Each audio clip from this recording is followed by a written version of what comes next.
forgot. Welcome back, ladies and gentlemen. This is Snack. We do have your live tournament action coming at you. It is going to be Wochtulka. Wochtulka, man. Yeah. Well, maybe just Tulka. I don't know, but we do have Wendy on the line with us. Going to be helping us out here, co-casting with me. It's still best of one, though, Wendy. So how you feeling, man, with these best of ones? I think they're really interesting. They're definitely make-or-break matches.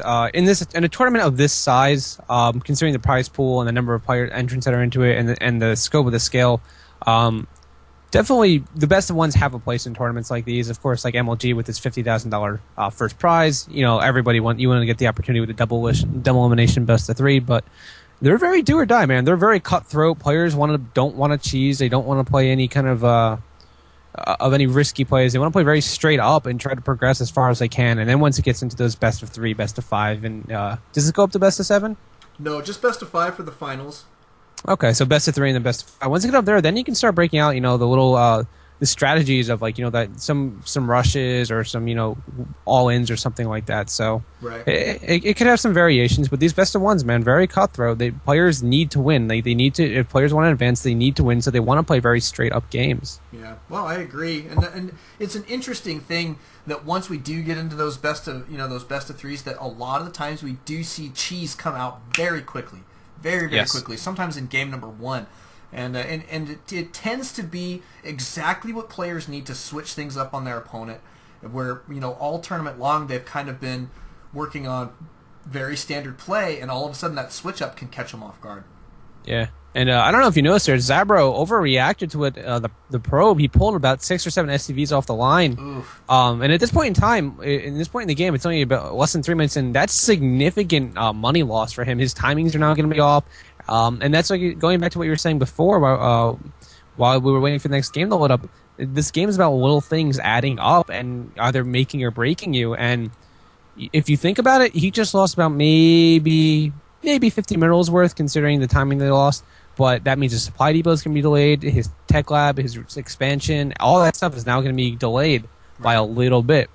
Yep, so if Protoss were to engage before stim hits or something, which is now about 10 seconds delayed, right. It could be a game changer, man, and you'll see how these things play out, and that's what's so interesting about the game. Yeah, it really is. And I mean, he's sitting here on Shattered Temple, a best of 1 still, with these guys battling it out to try and make it into the semifinal. So finally, for one of these guys, will be a best of 3 coming at him. But Zabro, our pink player, going for an early expansion. I mean, I think this is very safe. That's a little bit risky. This is kind of early, 4 minutes in. It's a standard one rags gasless expand. He's just getting his point now. There's a bunker. If you saw his opponent was going for some kind of aggressive build, but giving the only 1 gate, low chrono boost, or mostly used on probes, he's pretty confident his opponent's going to 1 gate expand, and it looks like that's what he's planning to do, given the amount of chrono boost and where his warp gate's at. So as long as you're paying attention to where that chrono boost is, you can get a really good read on your Protoss opponent. For any of you guys who are having trouble with the Protoss matchup, pay attention to where his chrono boost is going, and you will be able to do sufficiently better against them. Oh, it's such a smart play, because you've got to remember that economically, Terrans have a very easy time, especially with the current metagame where they go barracks and straight into, guess what? Orbital command. And that gives them those mules, and that's a supreme advantage there. A little bit of pause coming on. Cat.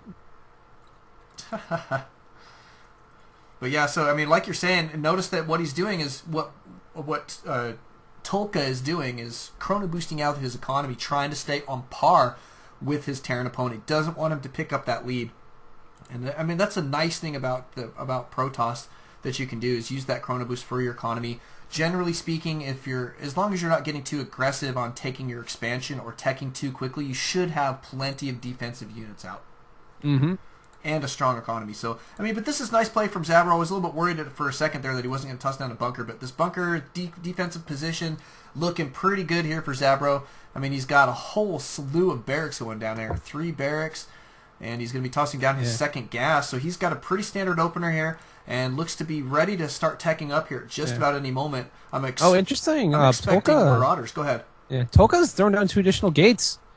Well timed out. They're going to finish with his warp gate. Warp gate's going to lie a little bit behind, but nothing a chrono boost can't solve. And he's going for a forward pylon here. It's scouted though by Zabro, but it looks like he will go for a little bit of a 3-gate attack here. Yeah, 3-gate pressure is really great against Terran in this position. It's going to force him to contain. It's going to force him to, cut SCVs and make units. He's not going to be able to throw down Can you believe this, though? Now, listen, look at this, though. Zabro's making a mistake with this bunker placement. This bunker needs to go back a little bit between the first bunker and between the orbital command. Yeah, you want the triangle formation. And so what he needs to be doing, because the problem now is Tulka can warp in on the backside and completely skirt the bunkers here, and which means he can do economic damage here if he wants. It looks like he's going to go hit the front. That's why these pylons and these placements are so crucial. Yeah, and we'll see if he's going to do that, but it doesn't look like he is. I expect to see him maybe right at the end of the engagement here is maybe warp in a couple zealots back there and send them back to the mineral line. But he is not doing it. Yeah, he really needs to get vision. Terran's just lacking a map presence right now. That's going to really force him to contain in his base. Yeah, well, that's true, and that's not what you want as Terran, especially when you're versus Protoss, because Protoss will always tech up if you leave them alone. And if you don't know what's going on when they're pushing out and you get caught off guard with their tech units, that is trouble for you very, very quickly. And it looks like Zabro's going to go ahead and take out that pylon. This might be a cue for him to warp in. This could be really smart. He should have only pulled like 1 or 2 Marines to take out that pylon. Because now if he can just warp in 3 zealots right here and send them right into the middle line, and that could be pretty cost effective. But nope, no decision to do that. Now I like what Tulka did here. He put on pressure to the Terran, and it's going to force him to not make add-ons. If you notice, he only has 2 tech labs. He doesn't have his reactor out. Right. He's just now getting out of starport. He was forced to cut SCVs, and oh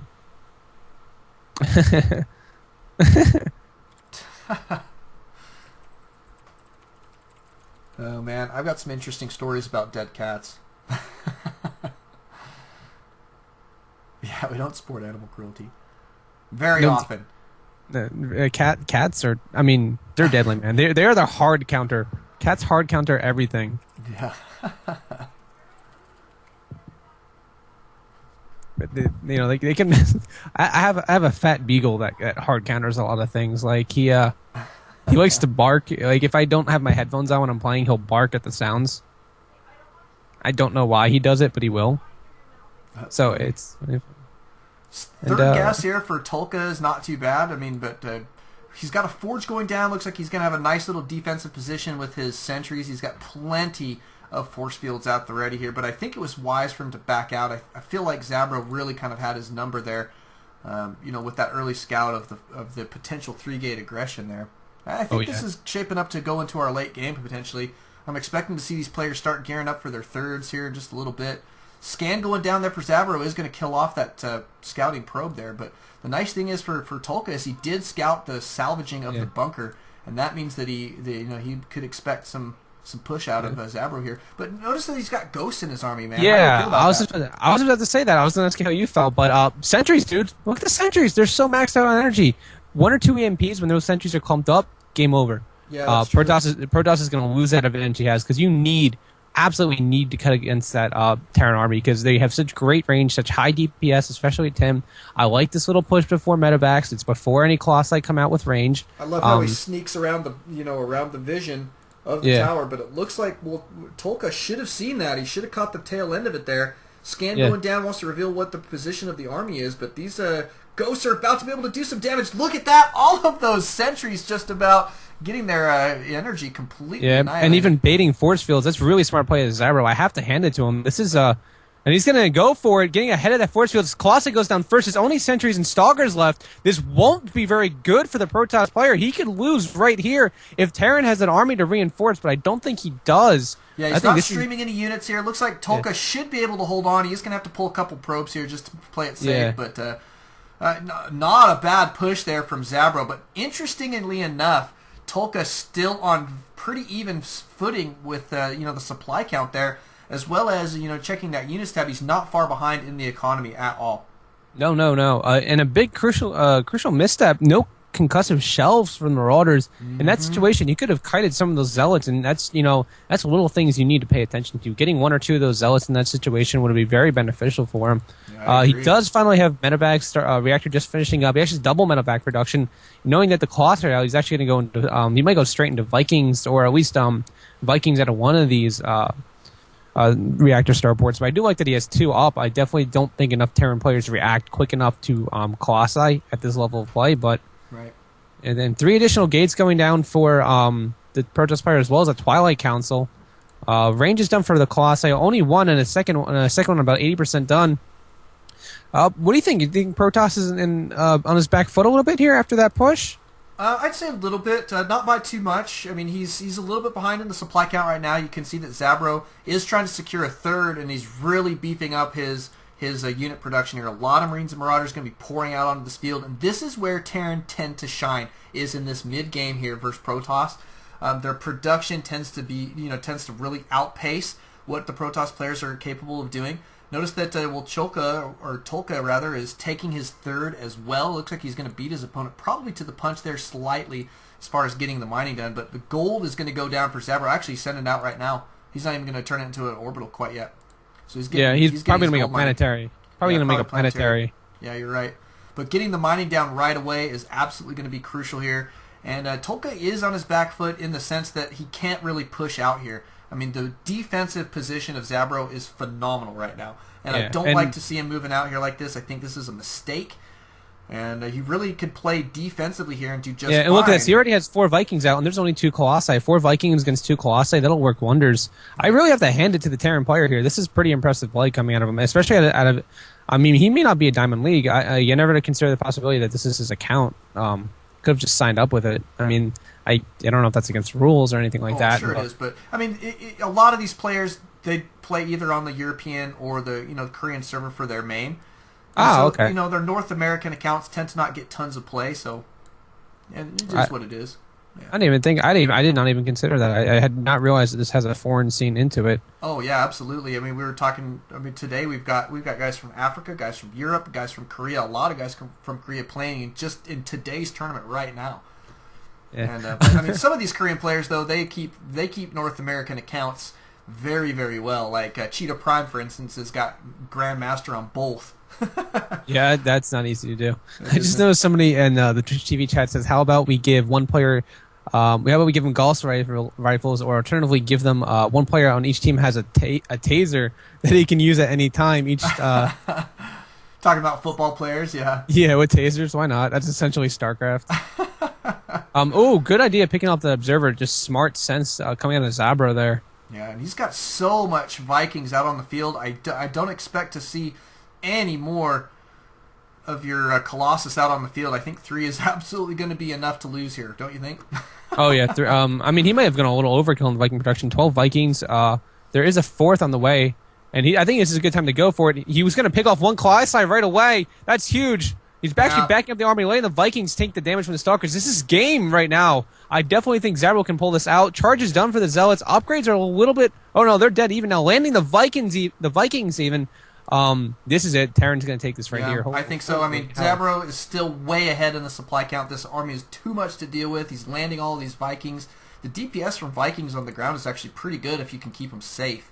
Yes, Vikings on the ground, 12 damage at attack a second. It's amazing. There is 1 Colossi on the high ground. The Vikings are going to lift back up again, and despite the Stalkers being there, and Tolga's going to fight it out, man. This is pretty high up in the tournament. This is right before the best of 3s, so you don't want to lose here. This is when you really want to just get gritty with it. You want to bare your teeth and try to fight it out. Maybe he'll make a crucial misstep. Right. Yeah, I mean, while it is unlikely, there's your GG. But I mean, it's an unlikely deal. But you know what? You've got to give it your best college try there, right? And yes. I mean, that's what we love about our players. And I mean, congratulations to Zabro again. That does put him in the semifinals, and I assume we're going to be going into that matchup here next. So, thank you guys for coming out. Thank you guys for watching. Don't alt tab, always alt Starcraft. We'll catch you guys in our next game.